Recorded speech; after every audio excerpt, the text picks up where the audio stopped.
Minister of Awqaf Fahad Al-Afasi said the state of Kuwait will reopen its mosques for congregational prayers starting from Wednesday after a shutdown of around 3 months. The group prayers inside the mosques will begin with the Dhuhr prayers on Wednesday, he added, following a meeting this week with heads of mosques in the country's 6 governorates.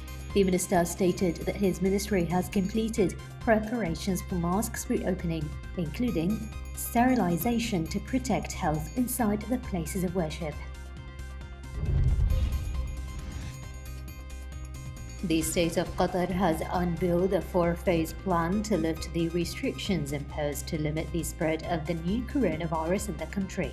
Lulwa bint Rashid Al Khatir, the spokesperson for the Supreme Committee for Crisis Management, said the first phase in the gradual easing of restrictions is due to begin on June 15th, the second on July 1st, the third a month later, and the last on September 1st. She added the first phase includes gradual reopening of mosques while taking into consideration strict health precautions.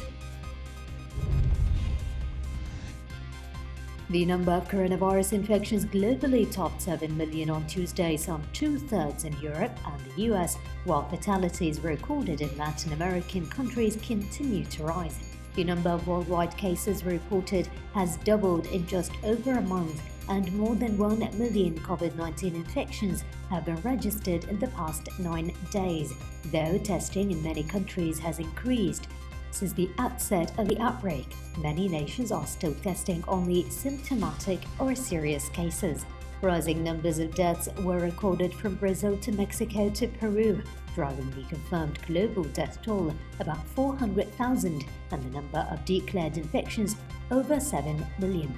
The total case count in the world's second worst hit country reached 685,427 as 12,581 more people tested positive for COVID-19. Residents in Moscow began to resume their normal routines on Tuesday, as a lockdown designed to curb the spread of the novel coronavirus was lifted after more than 2 months, despite the Russian capital still reporting over 1,000 daily cases. Moscow's nearly 13 million residents are now free to go outside when they want, use public transport, and travel across the city in their own vehicles without any restrictions or digital passes. Sergei Sobyanin, Moscow's mayor, announced the easing on Monday, saying the pandemic was receding in the city and that he would start rolling back restrictions on Tuesday, with others due to be removed later this month. Libya's National Oil Corporation said on Tuesday that an armed force entered the Sharara oil field and told employees to shut the oil field hours after maintenance operations started. National Oil Corporation added in a statement that it had told employees not to obey the order regarding the field operations. The statement did not specify which group the armed force belonged to. The Hamada pipeline running from Libya's Sharara oil field has been reopened, the petroleum facilities guard said in a short statement on Friday, after it was closed during a blockade on oil exports.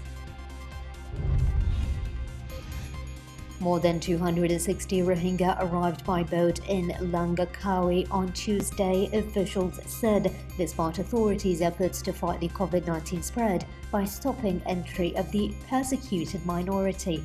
Fears have been growing in recent months that large numbers of the migrants from mostly Buddhist Myanmar are trapped at sea, as countries that traditionally allowed them in turn their boats away. Many previously headed by sea to Malaysia, but authorities have strengthened maritime patrols to prevent illegal entry by foreigners over fears they could be carrying the virus. Rohingya usually travel either from Myanmar or Bangladesh, where about 1 million live in squalid refugee camps. Most of those fled a 2017 military crackdown in Myanmar, and thousands have tried to reach other more affluent Asian nations, even if it means risky voyages on crowded boats. Travel corridors allowing unrestricted movement between Britain and some other countries will open from June 29th, a UK tourism lobby group said on Tuesday, citing assurances it said it received from senior government sources.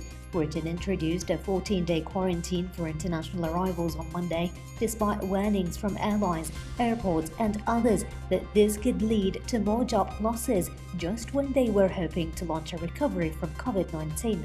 Quash Quarantine, representing 500 travel and hospitality companies, said in a statement on Tuesday it had been told privately that travel corridors, a means of allowing quarantine-free trips, would be in place later this month. North Korea said Tuesday it will sever hotlines with South Korea as the first step towards shutting down all contact with Seoul. For several days, North Korea has lashed out at South Korea, threatening to close an inter-Korean liaison office and other projects if the South does not stop defectors from sending leaflets and other material into the North. According to the state news agency, top government officials in North Korea, including leader Kim Jong-un's sister, Kim Yo-jong, and Kim Young-chol, vice chairman of the Central Committee of the ruling Workers' Party of Korea, determined that the work towards the South should thoroughly turn into the one against any enemy.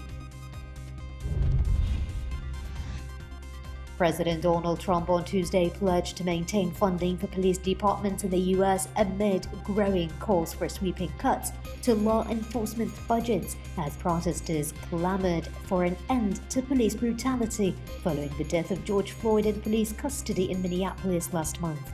Demonstrators' anger over the May 25th death of George Floyd is giving way to a growing movement to make his case a turning point in race relations and policing, with some protesters and some liberal Democrats calling for police budgets to be slashed. At a White House briefing earlier, Press Secretary Kayleigh McEnany said that the president is taking a look at various proposals in response to Floyd's death, but offered no specifics as to what measures he was considering. The man whose death has inspired a worldwide reckoning over racial injustice will be buried in Houston Tuesday, carried home in a horse-drawn carriage. George Floyd, who was 46 when he was killed, will be laid to rest next to his mother. His funeral will be private. A public memorial service was held on Monday in Houston, where he grew up. Some 6,000 people attended.